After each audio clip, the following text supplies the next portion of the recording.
Assalamualaikum warahmatullahi wabarakatuh. Jumpa lagi hari ini kita di pembelajaran daring online ya.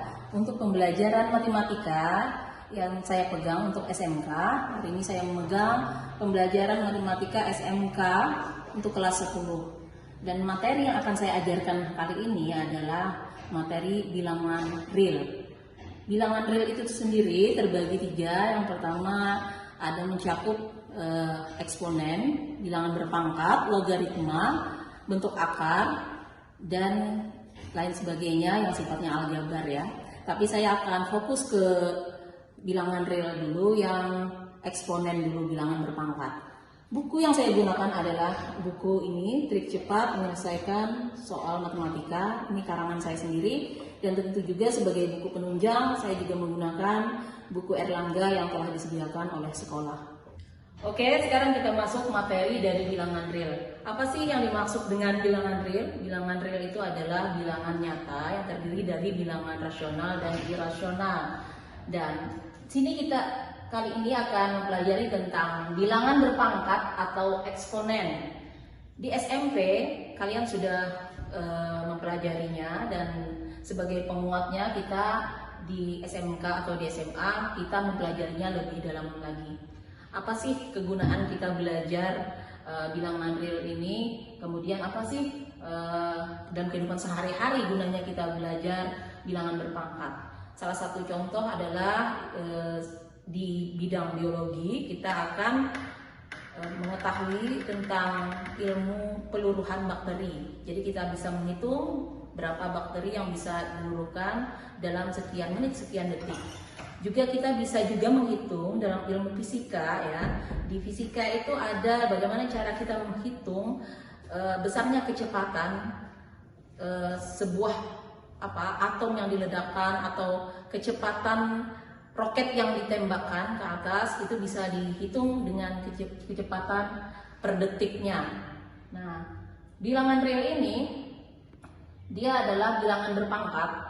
Kalau misalkan kita di SMP sudah diajarkan, kalau misalkan 2 dikali 2 dikali 2, berarti 2-nya ada 3 kali. Jadi bisa kita tuliskan 2 berpangkatkan 3 ya. Jadi rumus umum yang digunakan di sini adalah A pangkat M. A-nya itu adalah bilangan pokoknya, M itu adalah pangkatnya, di mana A dan M itu adalah bilangan real. Oke, sekarang kita masuk ke sifat-sifat bilangan berpangkat atau eksponen. Sifat yang pertama adalah A kali M, A pangkat M dikali A pangkat M, itu adalah A pangkatnya kita jumlahkan. Yang kedua, kalau dia pembagian A pangkat M dibagi A pangkat N, maka pangkatnya kita kurangkan. Kemudian sini yang ketiga, A pangkat N dikali N, jadi pangkatnya tinggal dikalikan. Yang keempat, A kali B dipangkatkan M, maka tinggal kita uraikan A pangkat M dikali B pangkat M. Yang kelima, ini pembagian, M-nya di luar, maka diuraikan kembali menjadi A pangkat M per B pangkat M. Kalau A-nya berpangkat ke 0, maka hasilnya pasti 1 ya. Kemudian A pangkat min N, berarti dia negatif. Berarti kita ubah dulu menjadi 1 per A pangkat M. Jadi M-nya positif karena dia berada di bawah. Jadi kalau A pangkat M, sebaliknya kalau kita ke bawahkan, maka dia yang positif menjadi negatif. Kemudian ke-8 ini A pangkat M per N. Bisa juga diubah dalam bentuk akar, tapi pembahasan akar nanti ya. Nah, ini menjadi A pangkat ke N, akar dari ke N, A pangkat N. Kemudian yang ke-9, A per B pangkat min 1. Jadi langsung aja kita balik ya. Maka menjadi A pangkat M dikali N. Contoh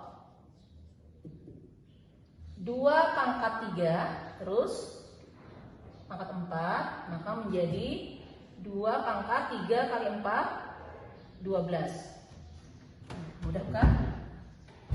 sekarang contoh yang keempat.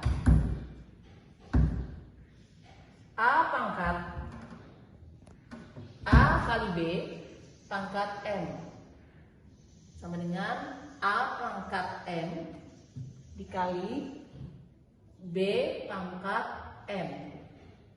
Contoh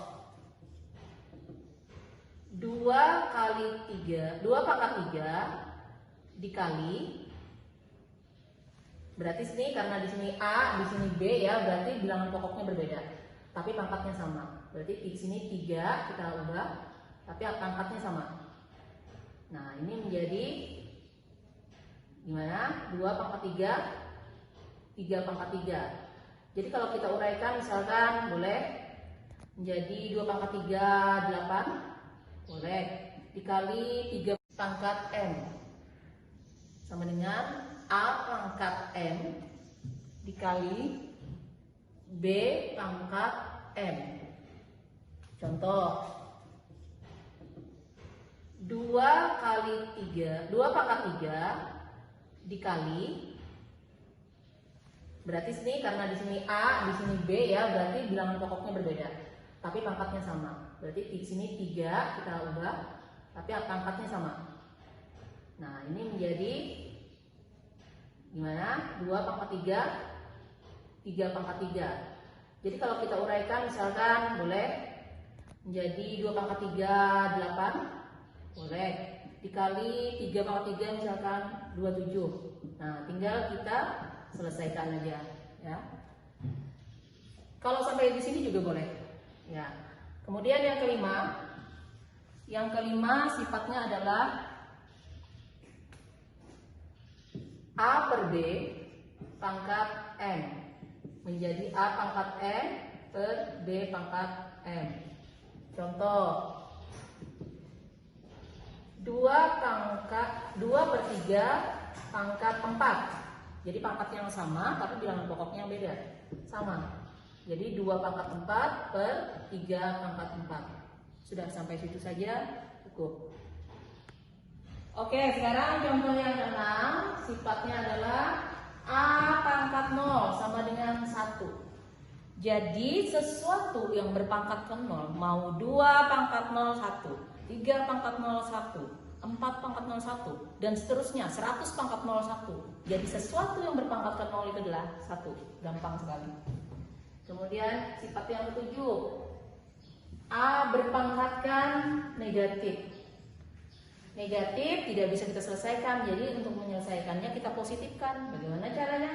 Jadi 1 per A pangkat M. Misalkan contoh 2 pangkat negatif 3. 2 pangkat negatif 3 tidak bisa kita hitung, jadi harus kita ubah dulu menjadi positif, menjadi 1 per 2 pangkat 3. 2 pangkat 3 adalah 8, jadi 1 per 8. Kemudian yang ke-8, A pangkat M per N. Nah, kalau misalkan kita ubah ke bentuk akar menjadi seperti ini, M-nya di sini, N-nya di sini. Jadi bentuk akar itu salah satu sifatnya adalah dia berpangkatkan setengah. Jadi pangkat setengah, misalkan kayak contoh di sini. Kalau seperti ini artinya di sini 1, di sini 2. Jadi tidak perlu dituliskan, makanya menjadi A pangkat setengah. Nya adalah dia berpangkatkan setengah. Jadi pangkat setengah, misalkan kayak contoh di sini. Kalau seperti ini artinya di sini 1, di sini 2. Jadi tidak perlu dituliskan, makanya menjadi A pangkat setengah. Tapi kalau dia dituliskan, misalkan seperti ini, nah berarti ini A pangkat 2 per 3. Ya. Nah, jadi kita mengubahnya gimana? Misalkan contoh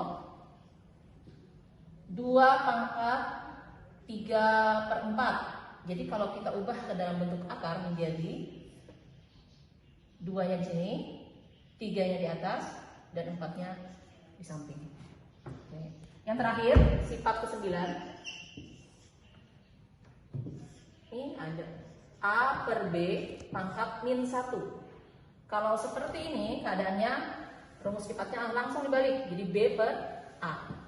Contohnya, kalau misalkan 2 per 3 pangkat min 1. dia akan berubah menjadi 3/2. Oke, anak-anakku sekalian, mudah-mudahan penjelasan Ibu tadi bermanfaat dan mudah dipahami. Jangan lupa nonton videonya sampai habis, jangan di-skip. Kalau bermanfaat silahkan share, jangan lupa like dan subscribe, karena subscribe itu adalah gratis. Terima kasih telah menonton video ini.